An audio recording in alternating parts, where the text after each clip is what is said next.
This is Donald Parham. You're listening to Chargers Unleashed, part of the LAFB Network. Stay jiggy. And this is Chris from the second, Chargers outside linebacker, and make sure you check out Chargers Unleashed. Shout out to Chargers Unleashed, Sebastian Joseph Day, you know the vibes, we outside. You checking in with Mike Williams from the LA Chargers, and you're tuning in to Chargers Unleashed. You're listening to the Chargers Unleashed podcast with your host, Dan Wolkenstein and Jake Hefner.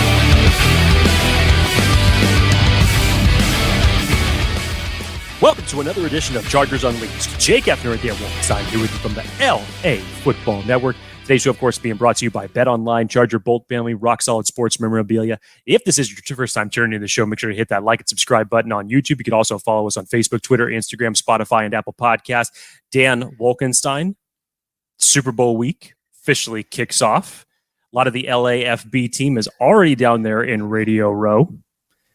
Super Bowl 57 on the horizon. But we're not talking about that today, are we? That is not the subject matter. Nor are we talking about the incredible Pro Bowl that we just witnessed. No. Hashtag sarcasm. No. Why not? It was so good.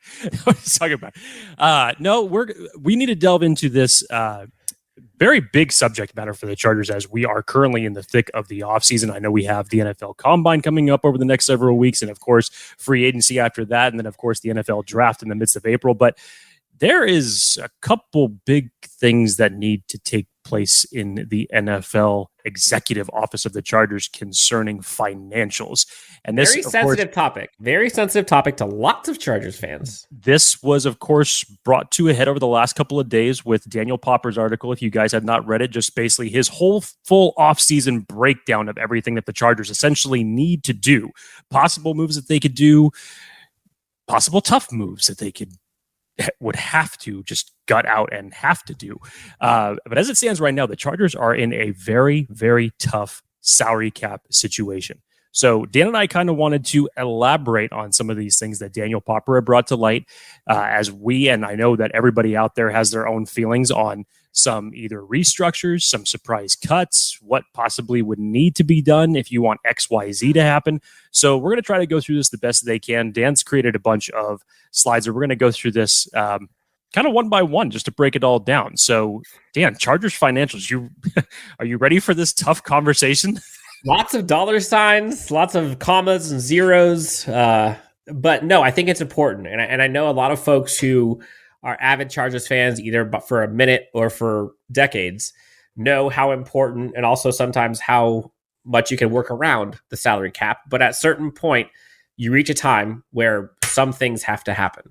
And the Chargers, you'll say what you will about the past, but this last few years, they've been going pretty aggressive with their contracts and extensions and things that they've been dishing out and the trades that they've been making. And they are now looking at kind of the other side of that coin where they have a Justin Herbert contract upcoming. Then they also are now, I think, about $20 million over the cap that they need to fix before they can do anything. And that's not including any of the free agents that are on other teams or key free agents that the Chargers are wanting / may need to bring in-house or retain. So the goal of today is just to kind of go through what the cap situation is like, what the Chargers are looking to do in-house, and what their possible options are either trade, via cut, or via restructuring. And so, Jake, I thought it'd be kind of a fun exercise to kind of kick this thing off first with just a little, trip off to Wendy's, if you will, over to our good friends over at Over the Cap to kind of go through like what the cap situation looks like for this Chargers team. And for folks who are watching, got a nice little visual here. I don't see the spaghetti basket on the menu, by the way. I want the spaghetti basket. No, we don't get one of those. But what we do have is a lot of money being dished out to a lot of key guys. And the first part of this is, again, this is just a screenshot showing kind of all the biggest cap number hits for this Chargers roster. And going down this list, Jake, Joey Bosa, $31 million cap hit by himself going into this next season. Khalil Mack, $27 million cap hit. Keenan Allen, $21 million. Mike Williams, $19 million. J.C. Jackson, lots of unknowns there, $17 million. Corey Linsley, $13 million. Austin Johnson, $9 million plus. Michael Davis, $9 million plus. Derwin James, $9 million plus. Sebastian Joseph Day, $9 million plus. All of those guys I just mentioned have a cap hit of over $9 million in 2023, which has gotten this team into the predicament that they are in. And again, lots of contracts are kind of backloaded, front-loaded, however you want to do it, but usually they're backloaded and the breadth of the contract is done at the end. So some of these contracts, like the Bosa one, like the Keenan Allen one, those are hitting heavy now. So Chargers in a predicament. How can they save cap room? How can they retain talent? And how can they get better? And so all the kind of rumors are starting to speculate around, do they need to cut Keenan Allen? Do they need to cut Joey Bosa? Should they cut either one of them? What's the restructuring like? Who are they going to keep? That's what we're going to get into today. So this is actually kind of a fun discussion for me, and we're also going to try to give some possible solutions and ways forward in how this Chargers team can move on.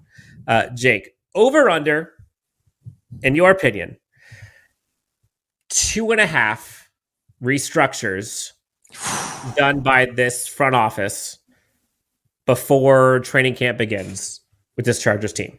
Over under 2.5. There's a lot of possibility for restructures here when we start going through this list. The hard part about it is that when you have this many guys that are getting that type of cap hit, it's a rarity that you can restructure the lot of them. So maybe you get one or two there, but something else has to be sacrificed. It's going to be a damn chore one way or the other. But are you taking the under? What did you put it at? 2.5? 2.5. History tells me that I would have to take the under, unfortunately. Yeah, they're going to. I think they're going to do a little bit more. So on that somber note, let's tell you about our friends over at BetOnline, who remains your number one source for all of your sports betting needs this season. Always find the latest odds, team matchup info, and player news and game trends over at BetOnline for any sport that you watch that is out there right now. Always the fastest and easiest way to bet on all your favorite sports and events. Head on over to betonline.ag and join and receive your 50% welcome bonus with your first deposit, and make sure to use that promo code BELIEVE, that's BLEAV, to receive your rewards. BetOnline, where the game starts. So Jake, just kind of give some perspective on what this cap number means and why it's so important. I think folks need to kind of see visually sometimes what cap hit means to some of these guys in terms of, like, can this be fixed? But before you get to the fix, like, the team needs to go forward ideally as is. But it's kind of hard to do. So some of the free agents that I think are important that the Chargers team are going to have to consider re-signing, at least consider, if not have to re-sign. Jake, you and I have talked about the resurgence of Trey Pipkins. We've talked about the importance of a talented linebacker, specifically how impressive Jutrankel has looked. Jake, you brought up Bryce Callahan as a name that is now on the market again. Morgan Fox, Kyle Van Noy, all of these guys, key Chargers free agents. Donald Parham's another one. Nazir Adderley's another one that are currently not on the Chargers cap hit for 2023. So if any of these guys need to be re-signed, that's more work that has to be done from a salary cap rework perspective in order for it to be achieved. Again, Chargers are currently minus $20 million. So at this point, none of these guys are coming back. For context, that is sixth worst cap situation in the NFL. So let's make no mistake about it. If we could put a fly on the wall of VP of Football Administration and Player Finance Ed McGuire's office right now, he's probably sitting there smoking a cigarette, maybe just looking at this big stack of contracts on his table going, what the hell am I supposed to do with all of this? Talk about somebody's job that I would not want to have this current offseason, because Ed McGuire is going to be one busy man. But if there's one thing that Ed McGuire has proven, that for as long as he has been with this team, and especially over the last span of the last 5 or 6 years or so, he has shown that he is capable of putting together some very creative contract numbers that actually end up benefiting the Chargers more so in their short term. So let's see when it comes to restructuring possible contracts. Let's see if he can work his magic again. So of those guys, and there might be other ones that I'm not having here, which ones do you think are the most important? And then maybe rephrase. Other than Drew Tranquil, Trey Pipkins, are there any other guys on that tier of like the, in my opinion, most important re-signings, regardless of cap hit, but just value to the team? I still think that Drew Tranquil and Trey Pipkins are 1 and 2 at the top of the list in terms of guys that need to be re-signed. As much as I would like to have Bryce Callahan and Morgan Fox for the way that they played this year, I think you have depth at the corner position, and the Chargers may be comfortable giving that slot position to Jasir Taylor now. Morgan Fox earned whatever contract he's going to get this year. That's for damn sure. So it just may be one of those ones that, given what the Chargers cap situation, depending on what you're able to free up, and let's not forget the Justin Herbert contract situation that we've heard that they want to get that done sometime this offseason, sooner rather than later. You just may not be able to bring a guy like Morgan Fox back, unfortunately. I think I agree. And so essentially what the Chargers have to figure out is how they want to move forward with their current roster. And basically the options that this team has is they could either cut players, trade players, or restructure their contracts. So we're going to kind of go through what those look like and then also go through some possible solutions here. Jake, you've heard, I think I'm going to kind of start this thing off with, let's start with like the restructuring possibilities. You've heard a lot of people that are basically saying like Keenan Allen, like he's got to get cut. Like he makes too much money. He's some people are saying he's slow, which I disagree with. He's still very efficient, very effective. But a lot of people are saying like the Chargers have no choice. Once they re-sign Mike Williams, they now have no other choice but to cut Keenan Allen. Categorically, that's false. Like the Chargers have many ways forward without needing to cut Keenan Allen. Do they have to get creative? Sure. In my opinion, the reason that they would have to cut Keenan Allen or trade Keenan Allen is if they want to get uber aggressive during the free agency period. Remains to be seen. But so, Jake, I want to start this thing off with restructuring possibilities. So basically taking the current contract, restructuring it, starting a new one over a period of time, and essentially kicking the can down the road to a different year, future year. So again, remember that $20.38 million the Chargers are currently under the cap, or over the cap, excuse me. Joey Bosa, Keenan Allen, J.C. Jackson, Corey Linsley, and among the few, there's a few others, all of these guys are possible contract restructure candidates. And if you add up these numbers, again, this is per over the cap, Daniel Popper as well, added up a bunch of these numbers. If you added these numbers up, Joey Bosa, $15 million plus could be saved with contract restructuring, excuse me. Keenan Allen, almost $9 million. J.C. Jackson, almost $8.2 million. And Corey Linsley, $6 million. That's $38.5 million that this Chargers team can save.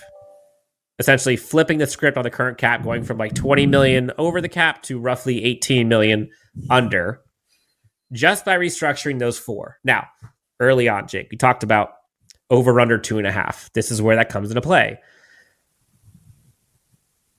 In theory, they could easily go over. Should they go over? Depends on what type of finance guy you are and where you are with this team and your belief in it being able to win it all next year. But of the restructuring options, which do you find, Jake, to be the most possible? It's really tough when you look at it. I mean, Joey Bosa, yes, obviously, as the biggest possibility in the cap hit that he has, you would think that that would be an easy target to free up a good chunk of cap space. Keenan Allen's interesting, Dan, because I'm kind of on the middle of the road with this, because Keenan essentially has 2 more years left on his deal. Not to say that I don't want him as part of this team, because I do. I would much rather have him in a offense that includes Mike Williams, Joshua Palmer, and hey, maybe a speed wide receiver that you get this coming draft. But I would just be interested to see how this, if you were able to restructure this, exactly how it would look, considering how much time he has left. Because to me, I personally think whether he's restructured it or not, that this would be his last year with the Chargers if he plays, which makes this an interesting situation. If you trade him to gain assets for him, obviously a team would have to eat, what is that, Dan? 17 million of what his contract actually is, somewhere around that neighborhood. So they would have to absolve that. And I'm assuming that you could probably get, maybe best case scenario, maybe a conditional third round pick that could elevate to a second depending on playing time, given his injury history. So maybe that would be best case type of scenario that you could get. Is Keenan Allen worth a first round pick? Sure. But because of his contract status, that's what makes it hard to request a first round pick from anyone. Right. So I think contract knocks that down a little bit. Age knocks that down considerably a little bit. And you have to take into the fact his injury history does knock that down a little bit. So that's why I kind of put it, ideally in that ballpark as far as a realistic option goes. Mike Davis.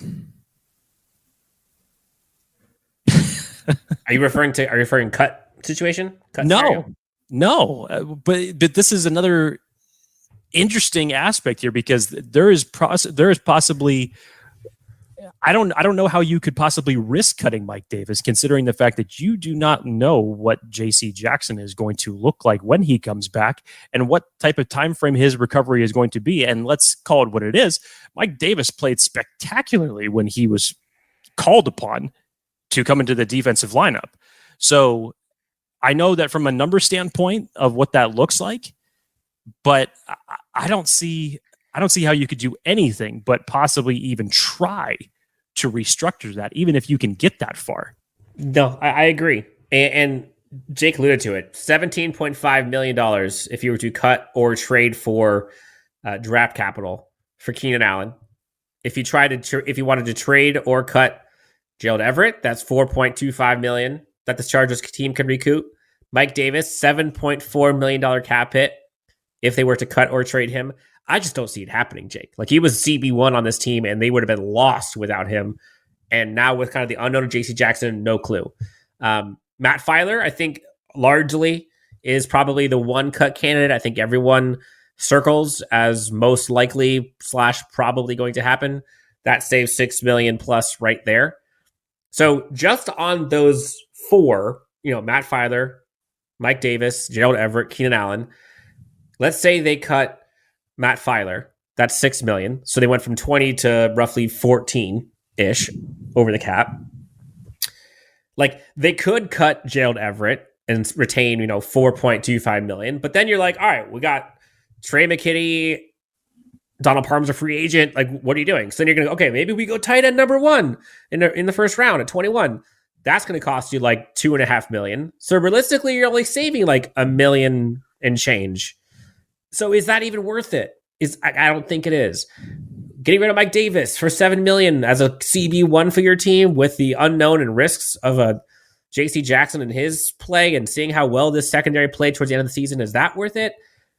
I don't think so. The Keenan Allen one, Jake, and this is kind of this is a tough pill to swallow for me. Keenan Allen is and has been and will probably always be one of my favorite Chargers to ever play for this team. I love his swagger. I love his play style. I love his efficiency. I love his personality. He's always been a Chargers guy through and through, always been honest, and you always wears his emotions on his sleeve, and has been a baller for this team. Like, literally third and Allen. I remember going to watch the Buffalo Bills game in person at the soccer stadium, and he just roasted them all day long. Kellen Moore and lots of people talked about speed that's required on this offense. Keenan Allen is not speed. Now, you can win in other ways. $17 million added to your salary cap is awfully intriguing and opens up a lot of possibilities in both the free agent pool as well as contracts as well as the draft, and just cap space flexibility, if you will. Like, that's hard from a team building perspective in terms of, like, Justin Herbert taking away his wide receiver 1. Like, oh, that hurts. But also imagining a future where the Chargers have flexibility, where they have Mike Williams, Josh Palmer, and Gerald Everett as kind of the core on Austin Eckler, obviously. They can go out in the draft or free agency, look at tight end and or wide receiver with speed to kind of fill that in. Justin Herbert can, in theory, carry the load with this new offense with Kellen Moore. Like, there's a path there. It could happen. Would it sting? Would it hurt? Yes. So I would cry if it happened. But on the same side, I would kind of understand it. Do you feel the same way? Like, am I crazy? Years past, I'd be like, not a chance in hell, no way. But I kind of understand it, and where Daniel Popper comes in talking about there's a strong possibility that Keenan Allen could be cut. I should say traded, not cut. We're not, unfortunately, we're not talking about a 25-year-old Keenan Allen here. We're not talking about someone who's in the early parts of his contract. This is where these deals that Ed McGuire and the Chargers have put together over the last couple of years, when they get toward the end of this is where the cap numbers really jump up. And you look at this from this type of perspective, Dan, again, he has, as it stands right now, 2 more years on his deal with this team. I don't think that he plays, if he stays with this team, I don't think that he plays beyond 2023. So it leaves you with probably the one move that gives you the most options. And yes, is it necessarily one that you are forced to be happy with? No, there's no being happy about any of this, regardless of how it goes down, other than him getting restructured and remaining with this team. I personally think that if it came down to it, the best situation that you could hope for, if you had to unload those contract numbers, is you find a trade partner for him, dump that entire cap hit and get some assets for Keenan Allen now as it stands, because he has proven that he is still a valuable playmaker. Do I want to see it? 100% absolutely not. I would love for him to remain with this team. This offense, no matter how it looks, no matter what personnel is in it, is better with Keenan Allen on the team.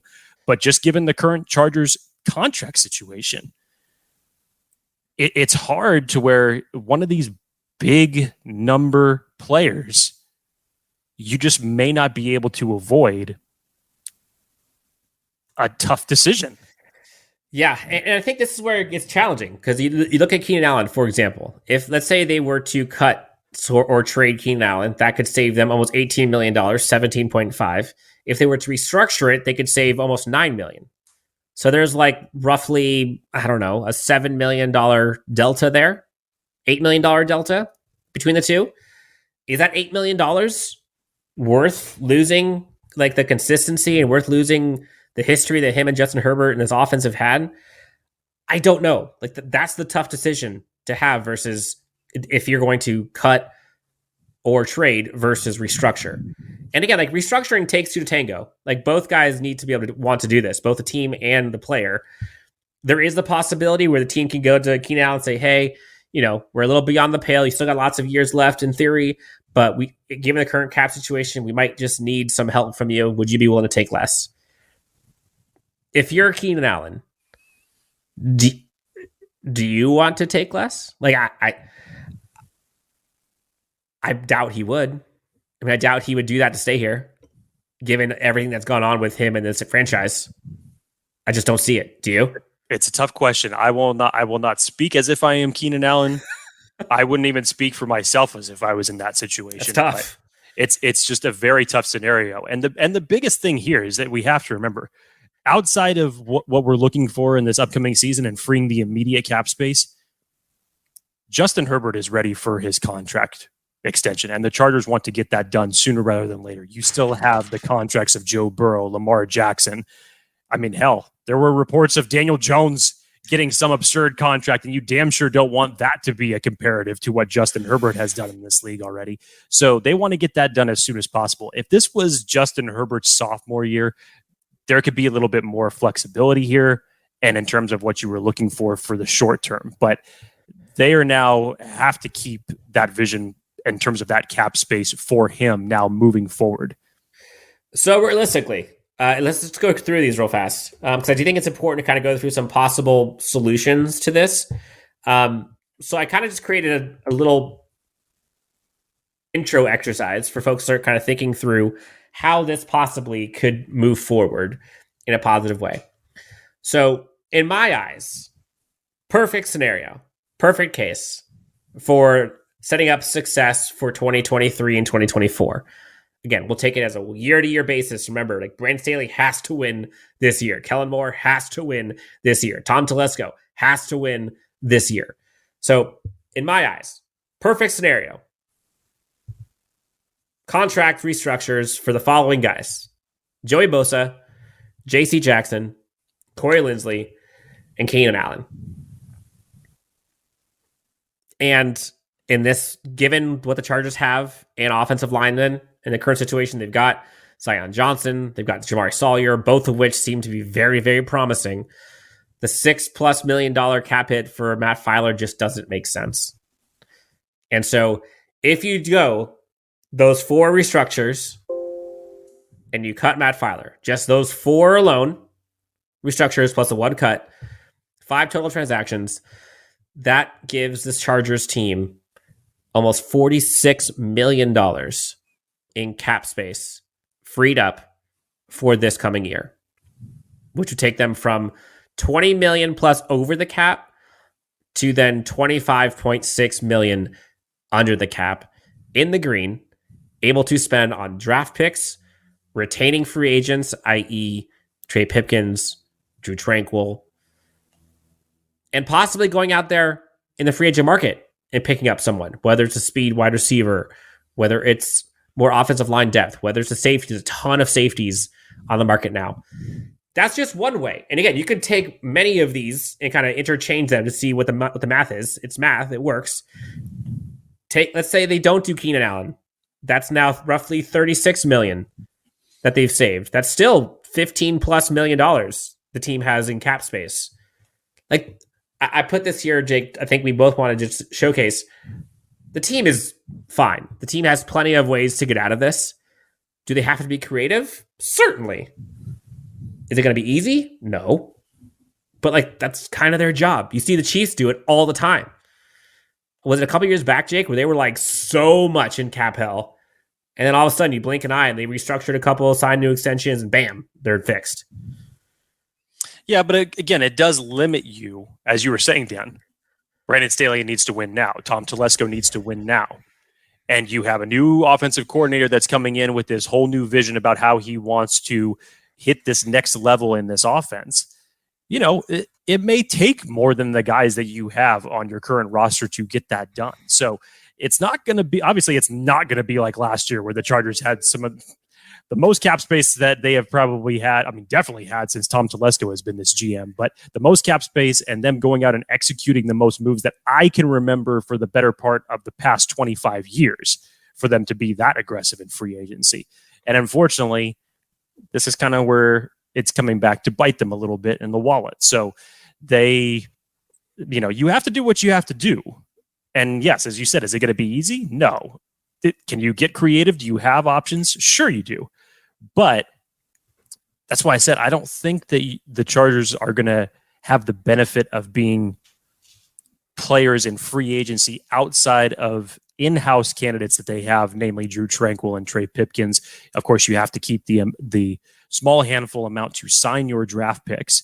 But depending on what you could do, and again, based off of what I was telling you earlier, Dan, I don't see if everything that you have up on the screen right now obviously came to fruition, then we wouldn't even have to have this podcast. Really, we wouldn't. We could just shut the hell up. Call me Ed McGuire. Right. But if I'm going to guess maybe half of this happens, best case scenario, half of this happens. Which half do you think is best case? Like, which half do you think is most likely to happen? I think in my opinion, Matt Feiler, I think is probably going to happen. Feiler is the consensus that definitely will happen. I think Bosa is most likely. I think you looked at Bosa for his cap hit. I think you have to do something with that.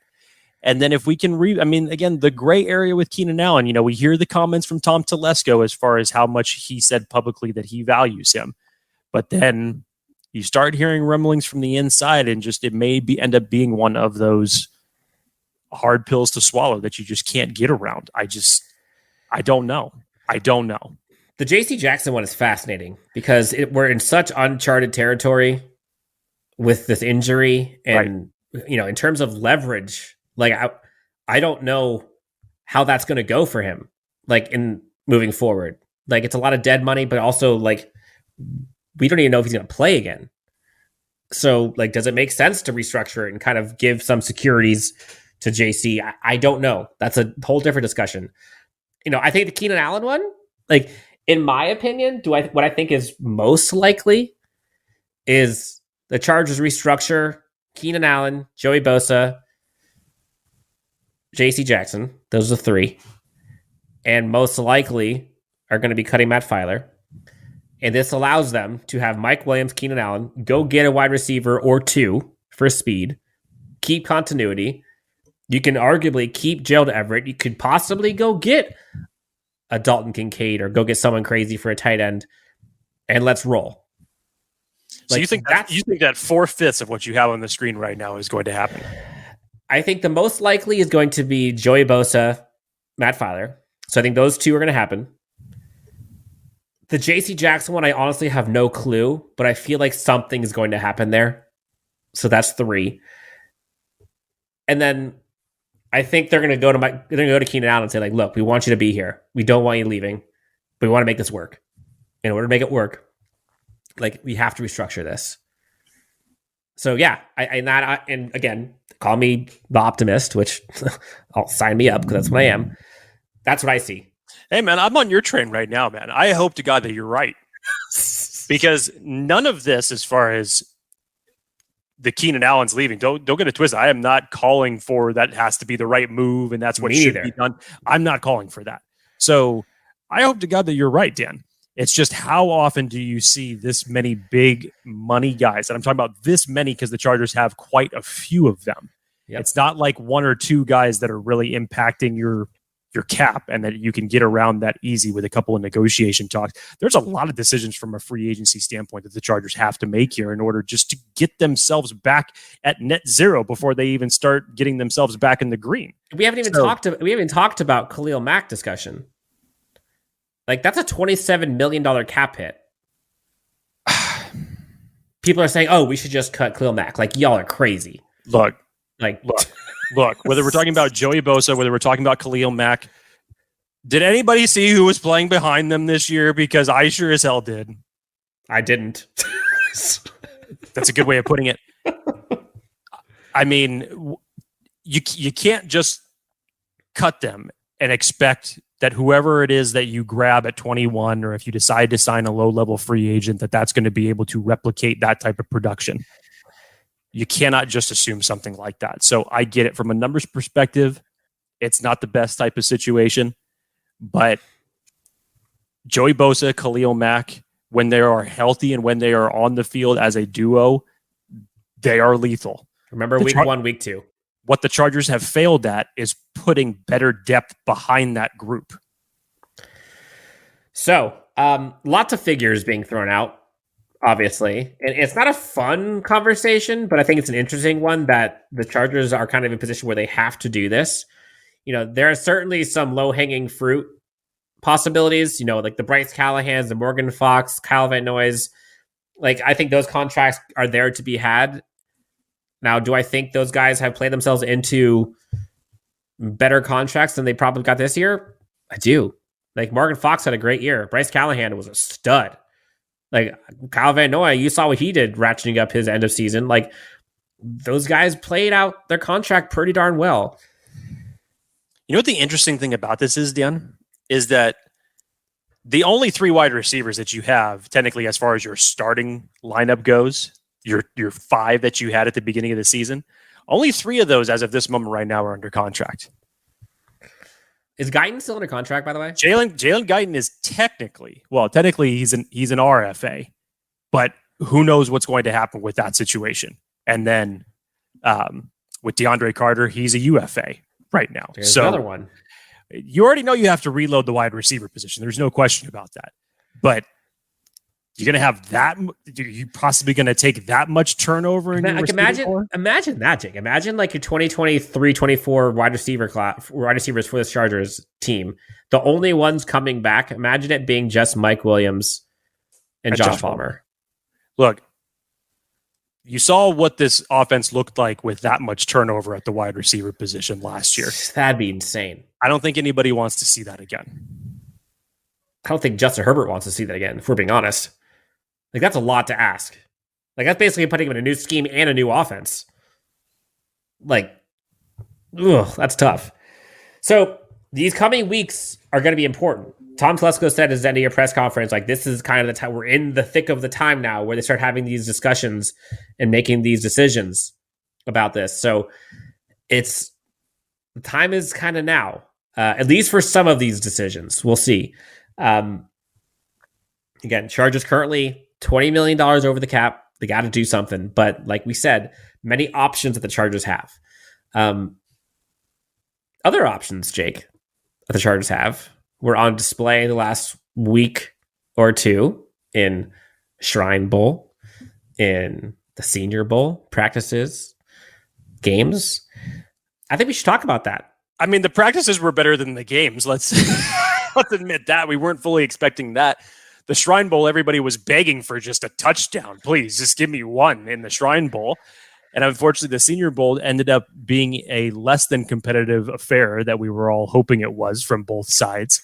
It was pretty much just a stampede from the one side, and it was game over. But the practices were a hell of a lot more interesting than the actual games, which was great because I think that a lot of these guys got more than just 3 hours on a Saturday or a Thursday to display what they got. I agree. So we're going to talk about some of the standouts, some of the things that came out of Senior Bowl week and the East-West Shrine Bowl, possible prospects for the Chargers to be looking at, Chargers fans to get excited about, possible positions that maybe the Chargers fans haven't really been thinking about as we kind of gear up for all things NFL draft. Until then, that's Jake Hefner, Dan Wolkenstein. Guys, gals, thank you so much for tuning in. Go ahead and make sure to hit that like and subscribe. We'll talk to you next time on Chargers Unleashed.